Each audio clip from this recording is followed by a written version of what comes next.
So how do you describe the design ideas or design goals that you have for a room? Hi everyone, it's interior designer Carol Gilman. Let's discover interior design. In this video, we're going to be talking about how to create a vision statement or a design concept, or what we could call a design statement that clearly defines how we want a room to look and feel. And this video is going to take you through this process. So it's going to be a hands-on exercise for you to practice this and to work on a design vision for a room. And why do we really want to do this and take the time to think about our goals and really jot down our ideas for a room? Well, this really plays into keeping us on track on how we want a room to look and feel. And it helps us to choose the materials and the colors and everything else that goes into that design project so that we really do bring our vision to life. So grab a paper and pencil and join me while we go through this design process of creating a design vision.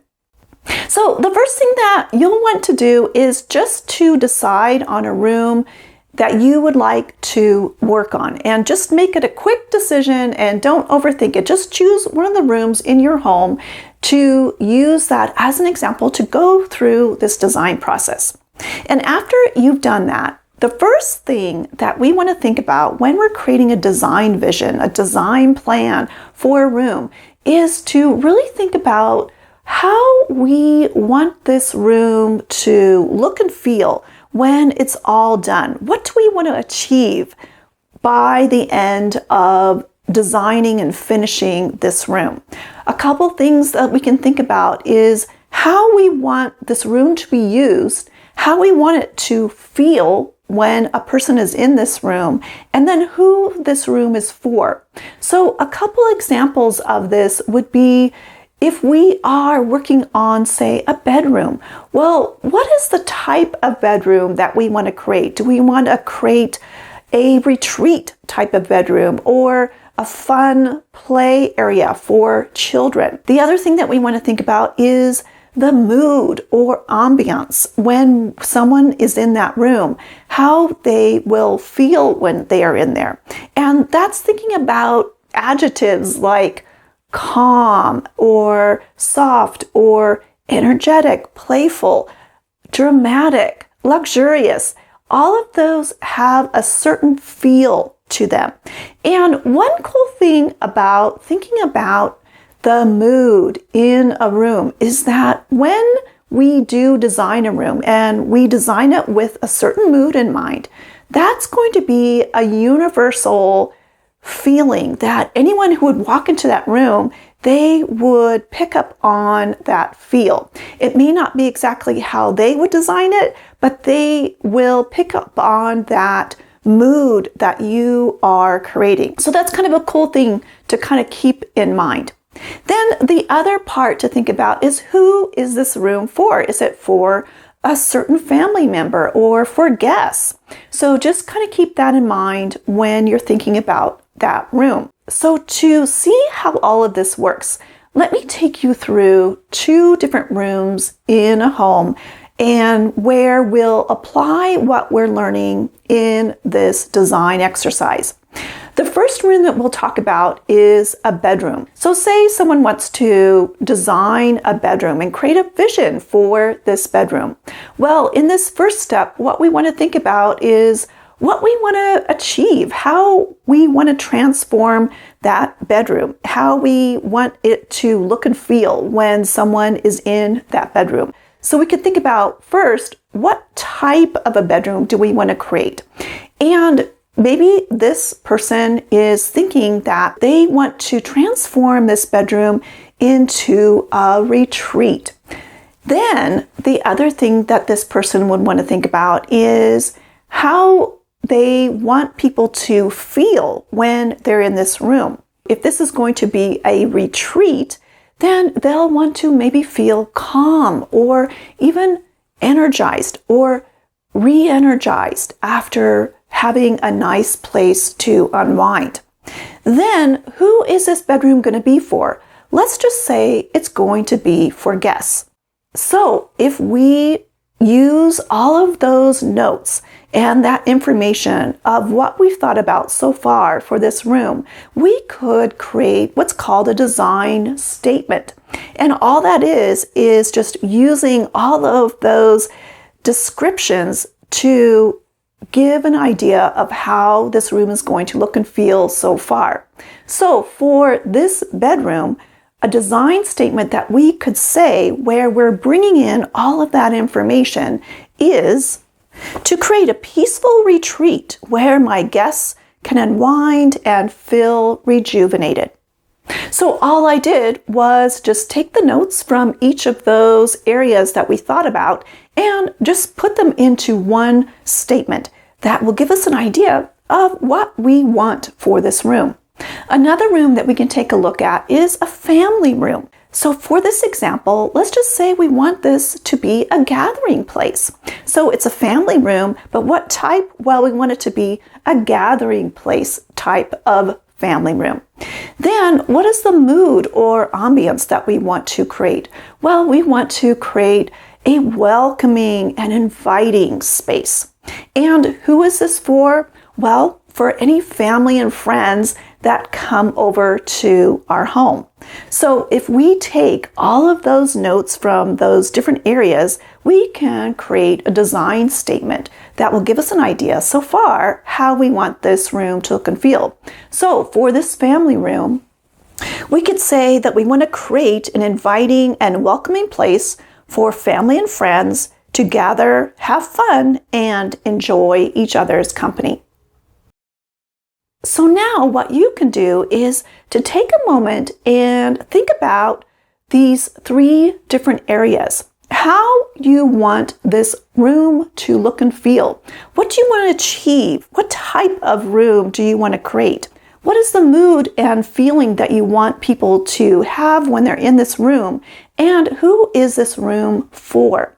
So jot down little notes under each of those areas. And then after you do that, just put all of that information into one statement that can describe so far how you envision this room to be. And then the second thing that you can take a look at is to decide what is the aesthetic direction of the room. This is where we're talking about the design style, the colors, the materials, the textures. And it's also thinking about maybe special elements or features that we want to include as part of that design. So when we think about design styles, we can think about farmhouse or bohemian or maybe minimalist or modern. And when we're thinking about the color palette and the materials and textures, we would go back to our original design statement where we would look at what is the mood and feel that we want in this room. And so we would choose colors and materials that would support that look. And the third part that you can think about is what are some key elements or key features that you want to include in the design of this room that are important to you to incorporate into this design. This could be anything from having it be very nature inspired or using smart technology or maybe really capturing the beautiful views outside and making sure that you use window coverings that really enhance that view. Anything that helps to support and express the design that you want in this room would be part of that. So in our examples that we're using in our bedroom, if we were going to take a look at those areas, we would think about, okay, what is the style and color palette and materials and textures that would go into this space that would support the look and feel that we want for this room. Couple of thoughts that could come to mind would be using sage greens, a mix of light woods, soft textures and plants, maybe some vintage furniture and natural lighting. And then if we were going to take a look at what are some special things that we want to include that would be part of that design, well, maybe some beautiful draperies that can frame the view outside. And then we would just take all of that information and add that to our design statement. Then when we talk about the family room, what is the style, the color palette, the materials and textures, and then also any features that we want to include in this room? Well, maybe this would be an eclectic mix of furniture, maybe with some rustic details, and maybe a sectional that's in kind of a transitional style that kind of fits with everything, and warm earth tones, vibrant patterns and finishes. And then the features that we'd want to include would be to make sure we really emphasize the beautiful fireplace and also have space for a TV. Then we would just take all of that information for the family room and add it to that room's design statement and design vision so far. So now you can step back and think about some other details in the room. What is the design style? What are the colors that you picture there? What are the materials and finishes that you envision for that room? And is there anything special that you want to include as part of that design? So take some time to take some notes and then use that information and add that on to your design statement and design vision that you have so far for your room. And then the third part that you can think about is any extra details. And this has to do with maybe our lifestyle or our personal style, and then anything else that would be important to us to have in the room. One thing to think about is kind of our personal style. And this will probably depend on the room that you're talking about. But this has to do with maybe we want things to be casual and informal, or maybe we want things to be a little bit more formal and elegant. But also maybe we think about durability or something that is flexible. These are things that are super important that will help us choose materials and anything else that goes in that room that will help to make sure that it works with how we live. The other part to think about is anything extra that we didn't add in before. Maybe it's something like we want to make sure we choose sustainable materials for this room. So for our bedroom, the person who is designing this room is thinking about this is going to be for guests and they want it to be this nice calming retreat for them. Well, there are a couple things that will help to support that. One of them is making sure that there is plenty of space for them to place their personal items, whether that's storing clothing in the closet or being able to have some freed up space on a table or on a dresser for them to place their own items. So maybe it's limiting how many accessories that we have in the room. The other thing is on our end, maybe we want to make sure that all the bedding is really easy to wash, and so that each time that room is easy to clean and get ready for the next visitor. And another detail that is important to us to think about for this room is maybe inspiring our guests to get outside and enjoy the natural surroundings. And so maybe that means taking some nice photographs of nature around your home and displaying those photographs in the room to maybe inspire your guests to enjoy their surroundings. So when we take all of that information, any little extra details that we want to make sure we incorporate into this room, we would add all of that on to the design vision, design statement that we have so far for this room.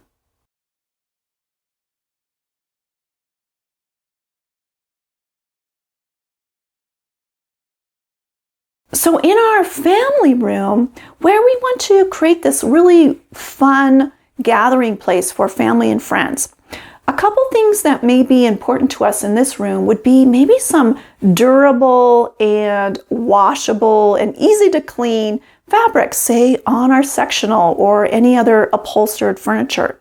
We may also want to keep accessories to a minimum because we want to have some flexibility to change things out depending on the season or the occasion. And another detail that we may want to incorporate into our design vision is making sure that the layout, that the room itself has some flexibility so that we could add in an extra table if we have a big family gathering, or add in more seasonal details or holiday decorations so that we can change the space throughout the year. So now we can take all of that information and then add it on to the design statement or design vision for this family room.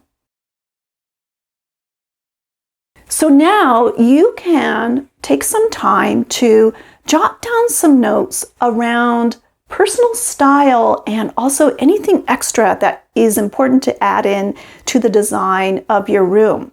How do you want this room to look and feel to you in regards to if it's going to be casual and maybe informal, or do you want it to be elegant and a little bit more formal? Do you want to make sure that you have very durable materials or easy to clean materials, or some flexibility in the layout of the room? And then anything else that's important to add in to the design vision for this room.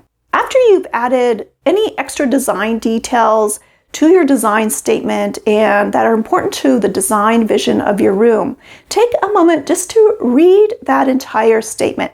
Because when you do, I bet you're going to have a really good idea of how this room can look and feel. And I bet if someone else were to read that statement as well, that they would get an idea too of what your design goals are and what the look and feel is that you're going for in that room. So the next time when you have a design project that you're working on in your home, take some time to go through that process and to create a nice design vision so that you have a plan to work with. And I'd love to find out from you if you went through this exercise and created a design vision for a room. So please share if you did in the comments. Thanks so much for watching, and I look forward to seeing you next time. Take care.